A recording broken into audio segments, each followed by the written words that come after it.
running on DaCosta Cup football competitions will conclude this weekend. And this is after the start-stop season due to the effects of Hurricane Melissa.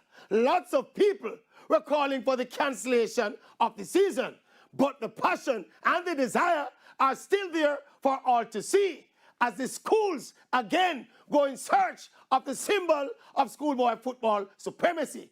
Kudos to the Inter-Secondary School Sports Association, ISA, for sticking to their guns and allowing the schools and the coaches and the players to decide to play or not to play. For sure, Melissa ravaged part of Jamaica, but outside of the empathy for those suffering from the ravages, scrapping the competitions would not help in the recovery of the communities.